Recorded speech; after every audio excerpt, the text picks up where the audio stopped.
Leah. I wanted to get a video out for the Depression Era Wisdom series that we're doing because I know several days have gone by. We've done a couple devotions, and then we shared an older video 2 years ago of a homemade Christmas to kind of inspire you.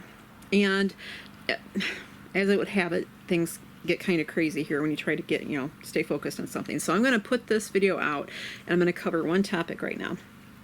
I have had a lot of really good questions in the comments, and some of them take more time. They should take more time anyways than a quick response. So I had one of the viewers wanted to know, how do you determine, if you're trying to provide some of your food for yourself, how do you determine how much to preserve for your family? I actually covered this very topic in a video last year. In one of our videos we were doing on the pantry when we were down south for several weeks, and I was just limited on what kind of videos I could do, and we were covering the importance of having a pantry, why you should have a pantry. And in one of those videos we talked about, it's kind of like this map. First off, you have to be totally aware of what your family consumes in order to know how much to preserve each year. All right. For an example, like spaghetti sauce. Let's say you use spaghetti sauce a lot, and you cook with it twice a week, and you have a family of 4, and for each meal you go through 3 jars of spaghetti sauce. So you're going to go through 6 jars a week, and then so you multiply that times 52. Yeah, you probably aren't going to do it every week. Some weeks you may use more, some weeks you may use less, and you may even get tired of it and just take a break. But in order to know how much to preserve, you first have to start there. You have to have a basic knowledge of your own consumption, how you prepare meals. Now, it's going to be harder to do if you buy prepackaged meals, if you eat out a lot. If you're not cooking from scratch, you're going to have a really hard time. So if you are just getting ready to start any type of garden, I recommend, even if you're buying the stuff from the store, to cook from scratch. Get yourself accustomed with what it is you're consuming so you know how much you have to have. Now then there's another problem. Not every tomato plant, and we're just using spaghetti sauce as an example. Not every tomato plant is going to produce the same quantity as others. You're going to have different years. You could have a bad year where your tomato plants, even the good producers, don't produce a lot, or you may have one where it's just a kicking year and it overproduces. You've got to compensate for those things. You have to, decide, is it worth planting some extra plants if you are concerned that you won't be able to produce enough of what you need to preserve. And you know what? There is nothing wrong at all with growing extra produce, because you can always find somewhere to give it. Somebody will appreciate it. You never have to worry about it going to waste. Now, it can go to waste, absolutely, but we can be proactive, and we can know that, consider it, if you're a Christian, consider it part of your offering, or 10%, 10% of everything you earn, right? I mean, that's how they used to do it, and sometimes earning isn't always financial. So you're never going to go wrong with planning extra. But to get an exact amount, or close to an exact amount, you need to really be charting your food consumption. And right now would actually be a good time to do it, because you could kind of look over a 3, 4, 5 month period before it's time for planting again. Depending on the region you live in, you might be able to plant a winter garden somewhere, but for us, we're not going to be planting again until June. Let's see here.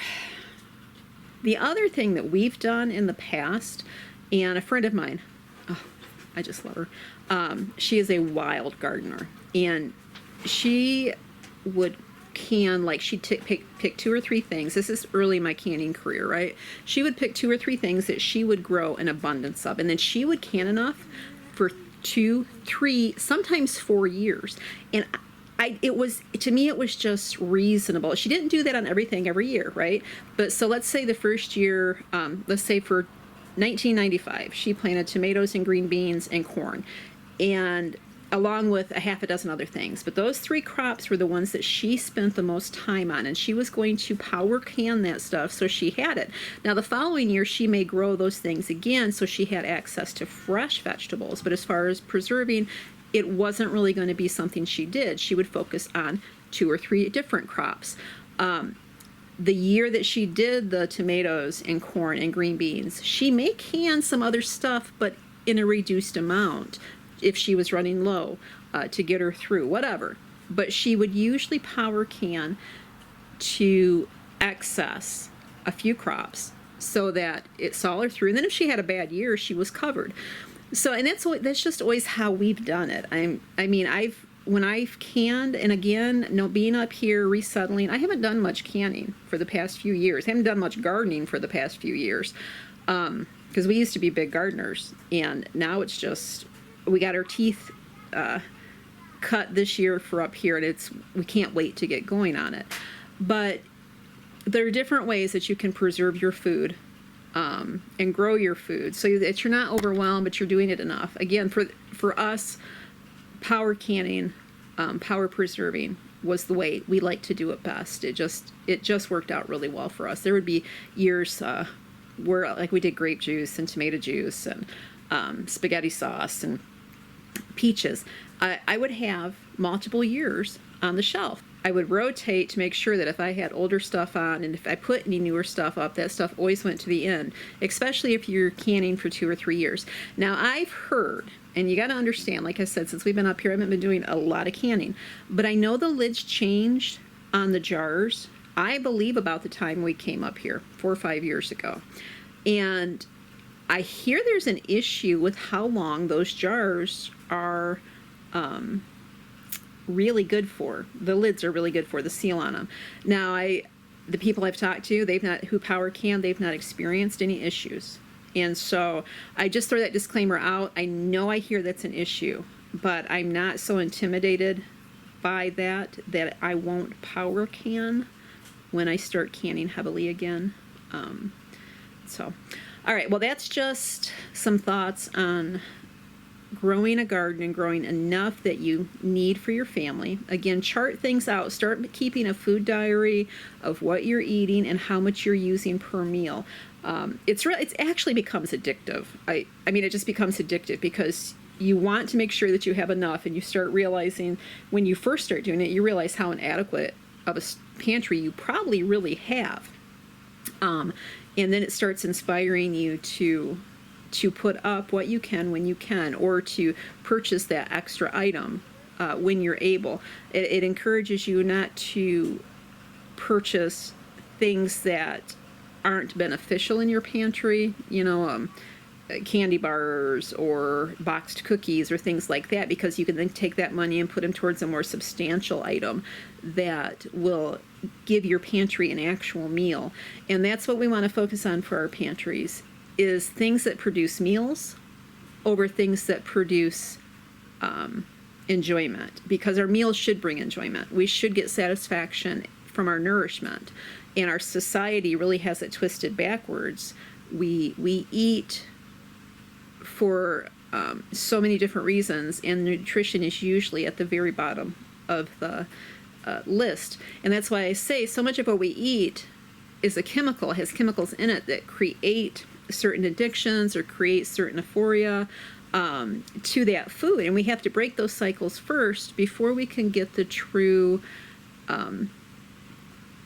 benefit and satisfaction from a pantry. And I want to close with this question, because this is a biggie, and I've thought about it before, because I used to drink soda pop. I was addicted to soda pop. That was one of the hardest things for me to break drinking. In fact, I've told the story, I used to smoke cigarettes. Ron and I were smokers, and when we got converted, the Lord took that desire from us like that. It was just gone. And that was so simple compared to the soda addiction that I had. So in 2010, when we realized, when we saw a video called The World According to Monsanto that totally changed our life and how we ate, I have not I mean, on occasion we'll have a pop, and they're organic pops. They don't have the, I mean, occasion. When I say occasion, like, we've had one pop in over, well, since we were down south last year, so what, 15 months?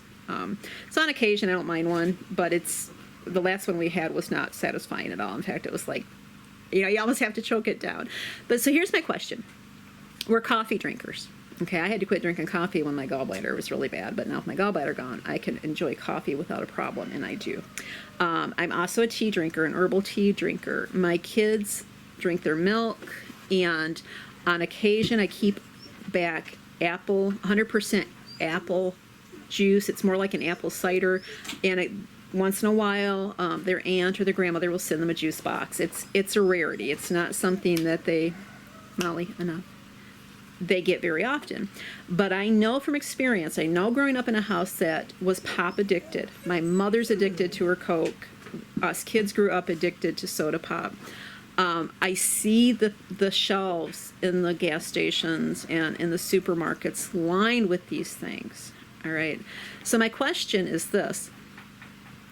Could you, in your current state of mind, if all you could drink were water, which we drink tons of, usually drink it with apple cider vinegar or lemon juice in it, but if all you could drink was water or coffee or some form of milk or tea, would you be able to do it?